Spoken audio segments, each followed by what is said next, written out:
Good afternoon student. पिछली तासिका में हमने देखा कि अकबर के दरबार में तानसेन और बैजू दोनों भी मिले हुए हैं और कुछ सवाल बैजू से किए जाते हैं। उन सारे सवालों के उत्तर जो है वह बैजू उचित तरह से देता है। सही और सत्य उत्तर देने के कारण वहाँ पर जो सारे लोग जमा हुए थे शहर के, वह सब लोग तालियां पीटने लगे। हर एक के मुंह में से जय हो की गर्जना सुनाई देने लगी और वह अपने बैजू को बलिहारी के नाम से जय हो करके उनका उदो करने लगे। उसके बाद हम देखते हैं कि बैजू बावरा और तानसेन के बीच किस तरह से मुकाबला होता है। बैजू बावरा तो पूरी तरह से संगीत और साहित्य का प्रेमी है। उनके दिल में, दिमाग में, पूरे मन में, नस नस में जो है वह संगीत भरा हुआ है। लेकिन उस संगीत को सच्चा पुजारी होने के बावजूद भी अपने पिताजी की मृत्यु होने पर उम्र के 10 साल में ही उन्हें अनाथ होना पड़ा था। तो उन्होंने जो संगीत विद्या पूरी तरह से हासिल की हुई थी, बाबा हरिदास जी ने उन्हें सब कुछ सिखाया हुआ था, तो वह संगीत का एक शस्त्र बैजू के हाथ में हरिदास जी ने दिया हुआ था। लेकिन उनसे एक शर्त और उनसे एक वचन उन्होंने लिया था कि मैंने इतनी सारी विद्या तुम्हें दी हुई है, इतना सारा ज्ञान मैंने तुम्हें दिया है, 12 साल तुमने खुद ने तपश्चर्या की हुई है, तो उसका उपयोग तुम्हें सिर्फ संगीत से लोगों को खुश करना, आनंदित करना और उसका उपयोग लोगों को ज्ञान प्रदान करने के लिए ही करना है, बल्कि ना ही बदले की आग में संगीत का उपयोग बुरी तरह से तुम्हें नहीं करना है। इस तरह का वचन लेकर हरिदास जी ने उन्हें 12 साल पूरी तरह से ज्ञान दिया।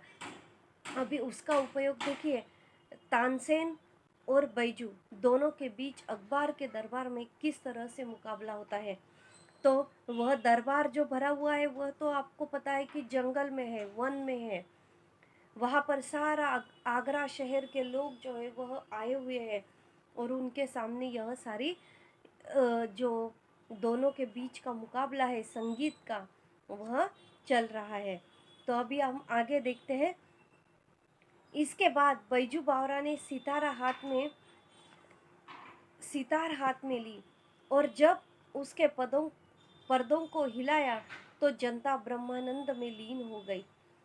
पेड़ों के पत्ते तक निशिब्ध हो गए, वायु रुक गई। जब सितार से संगीत की धुन निकलने लगी तब वहाँ का माहौल देखिए किस तरह से हो जाता है, वह यहाँ पर हमें बताया जा रहा है। पेड़ों के पत्ते तक निशब्द हो गए, उनके पेड़ों के पत्ते भी पूरी तरह से शांत हो गए। किसी भी प्रकार की पत्तों की आवाज नहीं आ रही थी, निशब्द हो गए थे। वायु रुक गई, हवा भी रुक गई है। सुनने वाले मंत्र मुग्धवत सुधिहीन हुए हैं।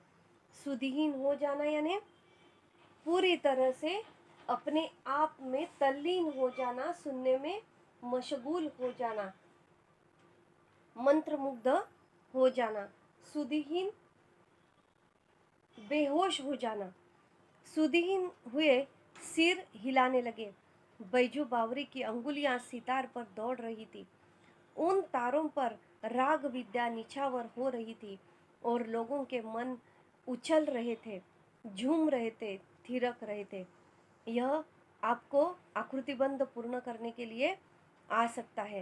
राग विद्या निछावर हो रही थी और लोगों के मन उछल रहे थे, झूम रहे थे, थिरक रहे थे। ऐसा लगता था कि सारे विश्व की मस्ती वही आ गई है। दोनों लोगों ने देखा और हैरान रह गए। कुछ हरिण छलांगे मारते हुए आए और बैजू बावरा के पास खड़े हो गए। बैजू बावरा सितारा बजाता रहा। देखिए, आपके पाठ्य पुस्तक में यह जो मुकाबला है दोनों किस तरह से अकबर के सामने बैठे हुए हैं और शहर के लोग सब जमा हो गए हैं। यह चित्र आपको जो उन्होंने शब्दों में चित्रित किया हुआ है वह चित्र के माध्यम से भी आपको यहाँ पर लेखक ने दिखाया हुआ है। तो इससे आपको पता चल जाएगा कि किस तरह का माहौल वहाँ पर बना हुआ था। तो अब बजाता हुआ हरिण सुनते रहे सुनते रहे सुनते रहे और दर्शक यह असाधारण दृश्य जो है वह देखते रहे। हरिण मस्त और बेसुध थे। जंगल में यह सारी सितारों की धुन सुनकर सारे हरिण जो है वह बैजू बावरा के पीछे आकर खड़े हो जाते हैं। हरिण मस्त और बेसुध थे, यानी वह भी पूरी तरह से तल्लीन हो गए थे। बैजू बावरा ने सितार हाथ से रख दी और अपने गले से फूल मालाएं उतार कर उन्हें पहना दी। बैजू बावरा के गले में जो फूल की मालाएं डाली हुई थी वह बैजू ने निकाल कर सब हरिणों के गले में डाल दी। फूलों के स्पर्श से हरिणों को सूध आई और वे चौकड़ी भरते हुए गायब हो गए। बैजू ने कहा, तानसेन, मेरी फूल मालाएं यहाँ मंगवा दे। मैं तब जानू कि आप राग विद्या जानते हैं।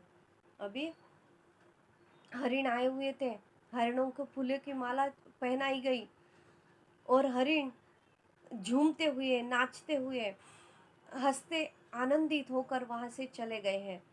तब बैजू बावरा तानसेन से कहता है कि तानसेन, तुम यदि मेरे जैसा ही गाते हो या फिर मुझसे अच्छा गाते हो तो फूल मालाएं जिन हरिणों को मैंने पहनाई है उन हरिणों को तुम वापस तुम्हारी संगीत से उन्हें वापस बुलाओ।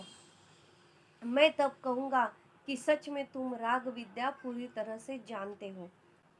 तानसेन सितार हाथ में लेकर उसे अपनी पूर्ण प्रवीणता के साथ बजाने लगा। ऐसी अच्छी सितार, ऐसी एकाग्रता के साथ उसने अपने जीवन भर में कभी न बजाई थी। सितार के साथ वह आप सितार बन गया और पसीना पसीना हो गया। उसको अपने तन की सुधि न थी और सितार के बिना संसार में उसके लिए और कुछ न था। आज उसने वह बजाया जो कभी न बजाया था। अभी देखिए, तानसेन को भी बहुत बड़ा टेंशन आ चुका है। तानसेन को किस तरह से बजाना है, किस तरह से संगीत को मैं पेश करूं इन सभी लोगों के सामने और सभी लोगों के साथ साथ बैजू के सामने में, जिसने इतना अच्छा सितार बजाया है, संगीत बजाया है, और उसके सामने मैं क्या कर सकता हूँ। इस सोच में यहाँ पर अभी तानसेन है, थोड़ा सा प्रेशराइज वहाँ पर तानसेन हो जाते हैं। उसको अपने तन की सुधि न थी और सितार के बिना संसार में उसके लिए और कुछ न था। आज उसने वह बजाया जो कभी न बजाया था। आज उसने वह बजाया जो कभी न बजा सकता था। यह सितार की बाजी न थी, यह जीवन और मृत्यु की बाजी थी।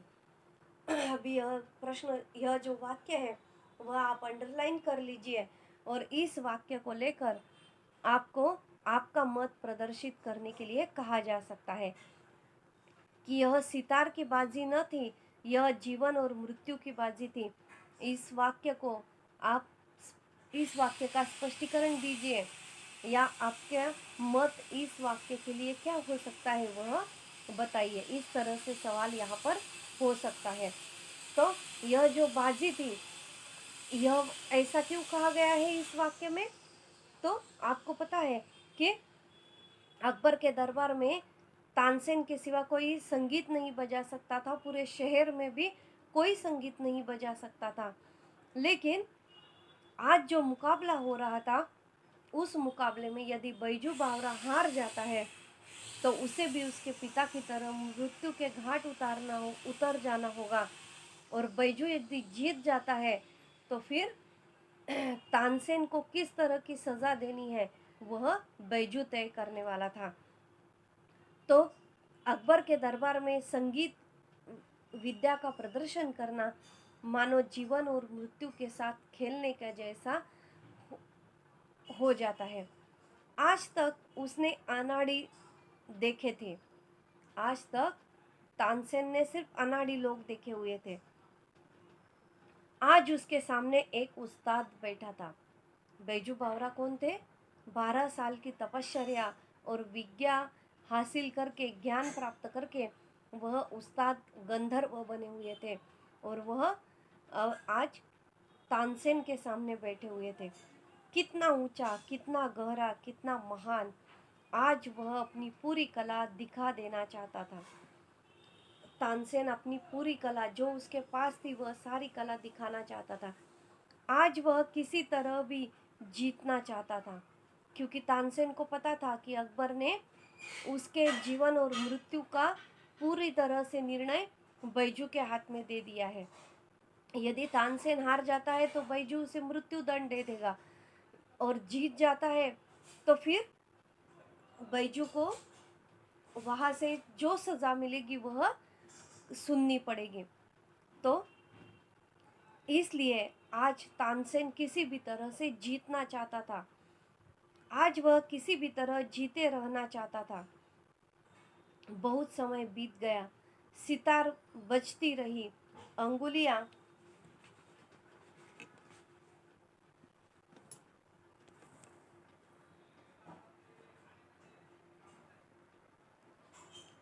दुखने लगी, मगर लोगों ने आज तानसेन को पसंद न किया।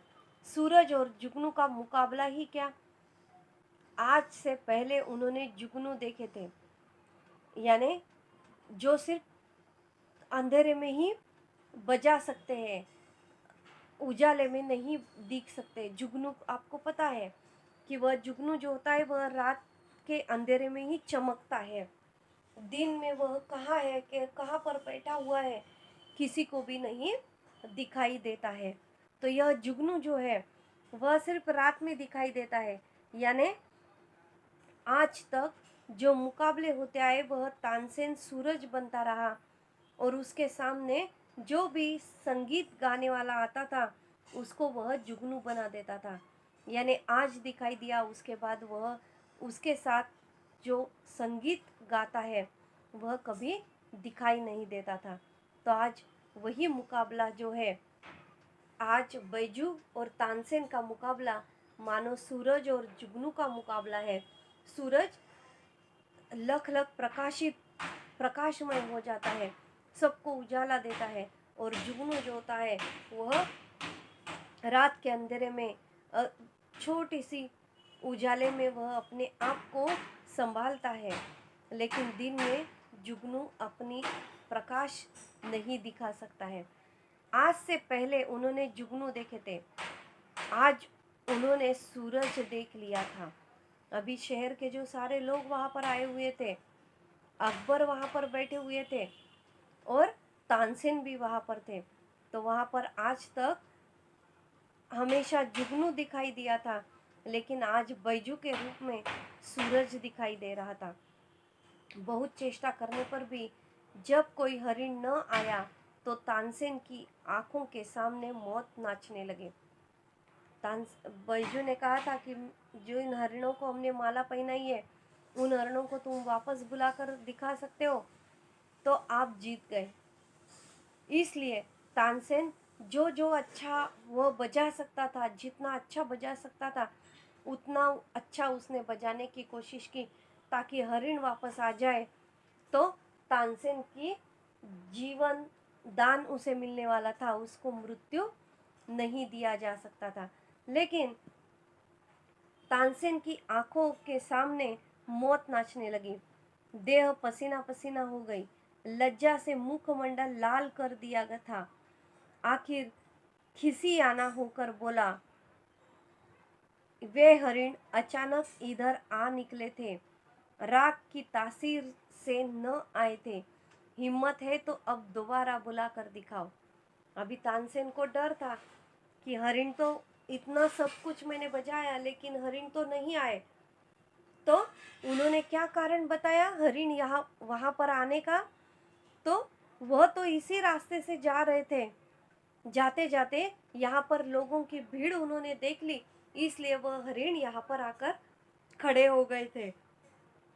आपकी संगीत की आवाज सुनकर नहीं आए थे, ऐसा तानसेन उन्हें समझाने की कोशिश कर रहा है, बैजू को और अकबर बादशाह को। तो आखिर खिसियाना होकर बोला, वह खिसियाना होना यानी वह अचरज में पड़ गया कि मैंने इतना सब कुछ बचाया लेकिन हरिण यहाँ तक नहीं आए। तो वह आह्वान करता है बैजू को कि मेरी धुन सुनकर तो हरिण यहाँ पर नहीं आए, लेकिन अब वापस तुम बजाओ और सिद्ध करो कि यदि हरिण दोबारा तुम बुला सकते हो तो मुझे बुला कर दिखाओ। वे हरिण अचानक इधर न आए थे, राग की सितार से न आए थे। हिम्मत है तो अब दोबारा बुला कर दिखाओ। बैजू बावरा मुस्कुराया और धीरे से बोला, बहुत अच्छा, दोबारा बुला कर दिखा देता हूँ। बैजू बावरा तो आज पूरी तैयारी के साथ आए थे। उन्हें आज तो किसी भी हालत में जीतना था और बदले की आग मन में जल रही थी, उसको भी ठंडा करना था। तो उन्होंने कहा कि ठीक है, मुस्कुराकर जवाब दिया बैजू ने कि ठीक है, आप थोड़ा सा धीरज रखिए, मैं दोबारा हरिण को बुला कर दिखाता हूँ। यह कहकर उसने फिर सितार पकड़ ली। एक बार फिर संगीत लहरी वायुमंडल में लहराने लगी। फिर सुनने वाले संगीत सागर की तरंगों में डूबने लगे। हरिण बैजू बावरा के पास फिर आए, वे ही हरिण जिनकी गर्दन में फूल मालाएं पड़ी हुई थी और जो राग की सुरीली ध्वनि के जादू से बुलाए गए थे। बैजू बावरा ने मालाएं उतार ली और हरिण कूदते हुए जिधर से आए थे उधर को चल गए। तानसेन ने जो शर्त रखी थी कि तुम वापस दोबारा उन्हें बुला कर दिखाओ, तो बैजू ने उसी तरह का संगीत वायुमंडल में उसकी लहरें फैलाई और वापस वही हरिण जी ने फूलमालाएं पहनाई थी, वह हरिण वापस आ जाते हैं। यानी देखिए, संगीत में भी कितना फर्क होता है। जितना अच्छा संगीत आप बजाते हो वह लोगों को अधिकाधिक प्रिय हो जाता है, और आप कुछ भी थोड़ा सा ही करके लोगों को खुश करने की कोशिश करते हो तो लोगों को भी वह विद्या जो है वह अवगत होने के कारण लोग उसमें ज़्यादा मशगूल नहीं हो पाते हैं। और आज उसी का उदाहरण हमारे सामने लेखक ने दिया है कि यह तो जानवर है, जानवरों को भी संगीत समझता है, किस संगीत को रिप्लाई देना है, किस संगीत की धुन को कहाँ से आ रही है, यह ढूंढते ढूंढते हरिण वहाँ पर आ जाते हैं। यानी जानवरों को भी संगीत प्रिय है, तो वह यहाँ पर लेखक ने दिखाया है। तो वह फूल मालाएं उनके गले से निकाल ली गई और हरिण जहाँ से आए थे वहीं पर वापस चले गए। अकबर का तानसेन के साथ अगाध प्रेम था। उसकी मृत्यु निकट देखी तो उनका कंठ भर आया, परंतु प्रतिज्ञा हो चुकी थी। वे विवश होकर उठे और संक्षेप में निर्णय सुना दिया। बैजू बावरा जीत गया, तानसेन हार गया। अब तानसेन की जान बैजू बावरा के हाथ में थी। अकबर बादशाह ने मान्य कर लिया कि तानसेन हार चुका है, बैजू बावरा जीत चुका है, और उन्होंने वहाँ पर ऐलान कर दिया, वहाँ पर उन्होंने निर्णय भी दे दिया कि अकबर के द्वारा जो है बैजू बावरा जीत चुका है और तानसेन हार गया है। तानसेन कांपता हुआ उठा, कांपता हुआ आगे बढ़ा और कांपता हुआ बैजू बावरा के पांव में गिर पड़ा। यह जिसने अपने जीवन में किसी पद पर दया न की थी। तानसेन ने कभी भी किसी मनुष्य पर दया, सहानुभूति, आत्मीयता, प्रेम नहीं किया हुआ था, और आज वह अपनी जीवन को बचाने के लिए अपने मृत्यु को गले न लगाने के लिए वह बैजू बावरा के पैरों में गिर पड़ा है, उनसे माफ़ी मांग रहा है और मुझे जीवन दान दो, ऐसा वह उनसे वचन मांगने की कोशिश कर रहा है बैजू से। वह जिसने अपने जीवन में किसी पर दया न की थी, इस समय दया के लिए गिड़गिड़ा रहा था और कह रहा था, मेरे प्राण न लो। और वह बैजू से कह रहा था कि मैं हार चुका हूँ, लेकिन मुझे जीवन दान दो, मेरा प्राण तुम मत लो। गिड़गिड़ा रहा था, पसीना पसीना हो गया था और वह बैजू से कह रहा था। बैजू बावरा ने कहा, मुझे तुम्हारे प्राण लेने की चाह नहीं है। बैजू बावरा देखिए कितनी स्पष्ट रूप से वहाँ पर बताने की कोशिश कर रहा है। राजा भी सामने है, प्रजा भी सामने है और वह तानसेन को देखिए किस तरह बताता है।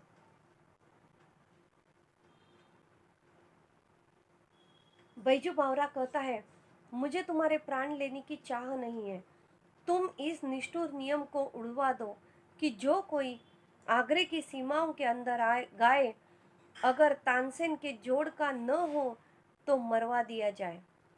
अभी बैजू बावरा ने कहा कि मुझे तुम्हारे प्राण लेने की कोई आवश्यकता नहीं है, लेकिन तानसेन, तुमने जो निष्ठुर नियम किया हुआ है, कड़क नियम किया हुआ है कि तुम्हारे सिवा यदि कोई इस आगरा शहर में गाना गाएगा, संगीत गाएगा, तो तुमने फरमान निकाल दिया है कि उसे सीधा मार डाल दिया जाए, उड़वा दिया जाए।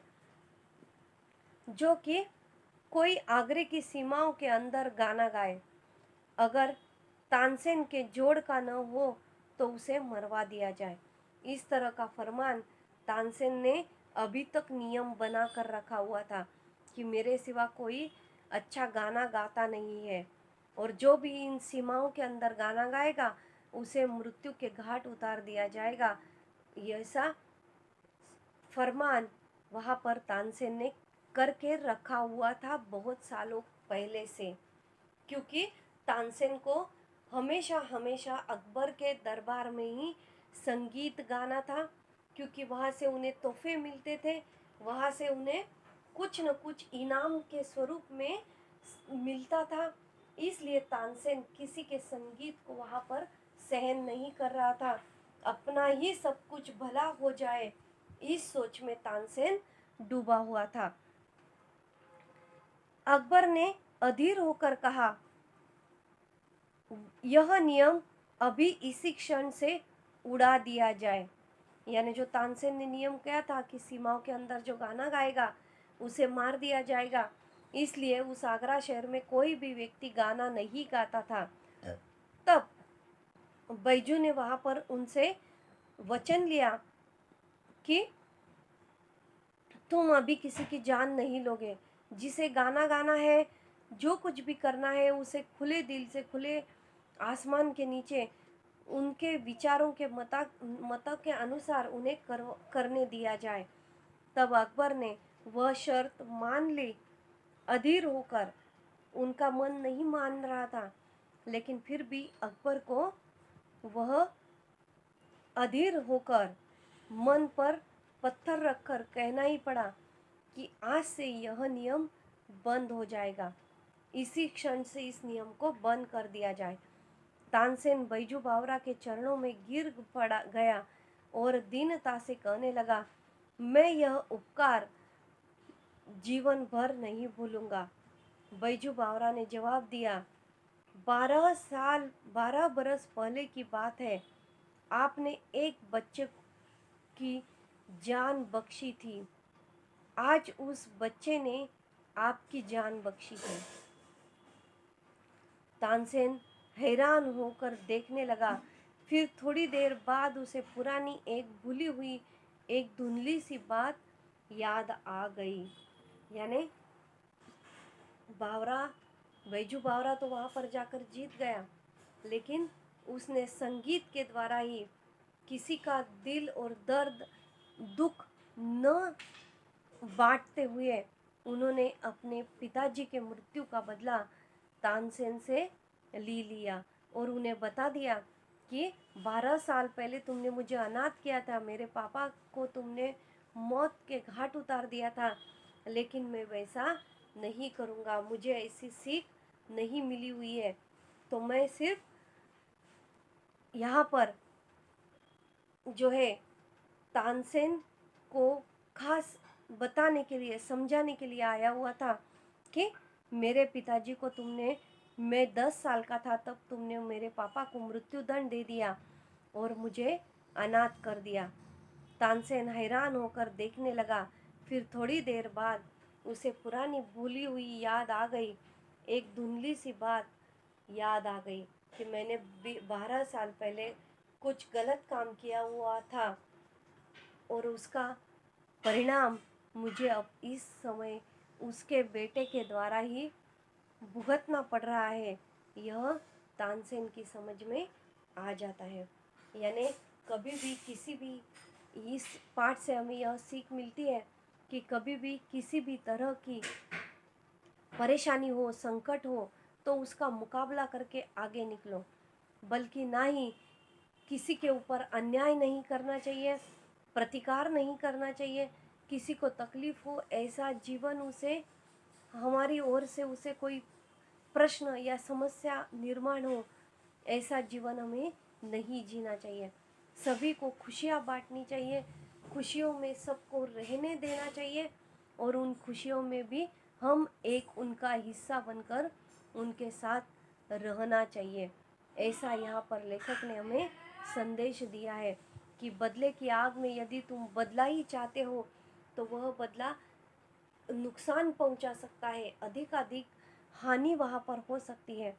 लेकिन इस तरह का बदला लिया जाए कि जिससे सबको मधुरता, संगीत की मधुरता चखने का अवसर मिले और उसी के द्वारा उस संगीत का उपयोग, जिस तरह हरिदास जी ने उनसे वचन लिया था कि संगीत का उपयोग किसी को मार पीट करने के लिए, झगड़ा दंगा प्रसाद करने के लिए नहीं करना है, तो बैजू बावरा ने वह नियम भी संभालते हुए वहाँ पर अपने पिताजी का बदला तानसेन से पूरी तरह से ले लिया है। इस तरह यहाँ पर हमारा यह चतुर्थ पाठ जो है वह पूर्ण होता है। इसके बाद जो शब्दार्थ, मुहावरे और जो स्वाध्याय इस पाठ्य पुस्तक के अंतर्गत दिया हुआ है, वह आपको हिंदी की नोटबुक बनाकर जितना सारा लेसन्स हमारा अभी तक हो गया है उसके लिए एक नोटबुक बनाइए और उसमें यह पाठ्य पुस्तक के नीचे दिए हुए जो स्वाध्याय है वह स्वाध्याय आप लोगों को लिखना है। उसके बाद जो आपका पहली जो कविता आपकी हो गई है नवनिर्माण त्रिलोचन जी की, उसके ऊपर आपको पूरी तरह से अध्ययन करके रखना है। कभी भी इस हफ्ते में नहीं तो अगले हफ्ते में हमें अभी टेस्ट भी शुरुआत करनी है। 10 अंकों की टेस्ट होगी, उस टेस्ट को आपको सॉल्व करना है। उसके बाद यह स्वाध्याय तो आपको लिखना ही है, लेकिन उसके साथ साथ जो ब्रॉड क्वेश्चन आपको आते हैं 2 अंकों के लिए, उसके लिए यह कुछ सवाल निकाले हुए हैं। उन सवालों को आपको इन सवालों का जवाब आपको लिखना है। यहाँ पर आदर्श बदला, पहला प्रश्न वहाँ पर है, सच्चा कलाकार वह होता है जो दूसरों की कला का सम्मान करता है।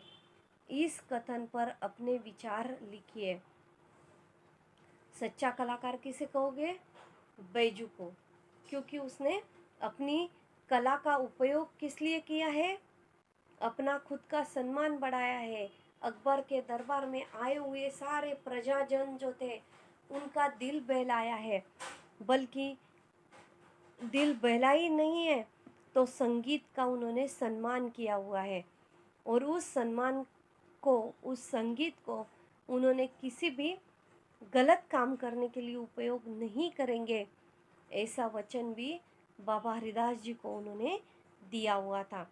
तो सच्चा कलाकार जो होता है वह हमेशा दूसरों की कला का सम्मान करता है। यह इस प्रश्न के उत्तर के अंतर्गत आपको लिखना है। प्रश्न क्रमांक 2 है, बैजू बावरा संगीत का सच्चा पुजारी है। इस वाक्य को स्पष्ट कीजिए। इसका उत्तर आप लोगों को लिखना है कि सच में बैजू बावरा सच्चा पुजारी किस तरह से था। संगीत के पुजारी संगीत का उपयोग और संगीत का दूसरों के लिए प्रयोग करना यह बहुत बड़ी बात होती है, और उसका उपयोग एक सच्चा संगीत का पुजारी जिसने अपने पापा के मृत्यु के बदले की आग में 12 साल की तपश्चर्या बाबा हरिदास जी के मार्गदर्शन से ली हुई है, और थोड़ा बहुत नहीं तो पूरा पूरा ज्ञान उन्होंने 12 साल के अंतर्गत हासिल किया और गंधर्व बन गए। उन्हें उनके जो हरिदास जी थे, जो उनके गुरु थे, गुरुजी ने उन्हें यह सारी विद्या प्रदान की थी, और उसका सही सही उपयोग सम्मान संगीत का यह बैजू बावरा ने किया हुआ था। इसलिए जो आगरा शहर में पीढ़ी दर पीढ़ी चली आई जो परंपरा थी, जो रूढ़ी थी, नीति नियम थे, जो पद्धति थी, उनको उन्होंने पूरी तरह से मूल रूप से मिटा दिया था। किसने? बैजू बावरा ने अपने संगीत के माध्यम से प्राचीन काल से चले आए जो नियम थे, उन नियमों को उन्होंने बदल दिया था। अभी संगीत के लिए किसी भी व्यक्ति की जान आगरा शहर में नहीं जाएगी, ऐसा वचन बैजू बावरा ने राजा अकबर से और तानसेन से लिया हुआ था। नेक्स्ट प्रश्न क्रमांक 3, ऐसा ज्ञान किस काम का नहीं जिसकी वजह से दूसरों को हानि पहुंचे। इस विषय पर अपने विचार प्रकट कीजिए।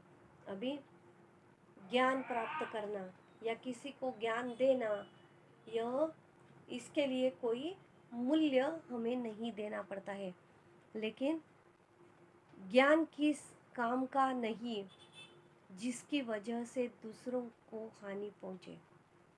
हमें यह बात हमेशा ध्यान में रखनी है कि हमारी ओर से किसी को भी कुछ तकलीफ न सहनी पड़े।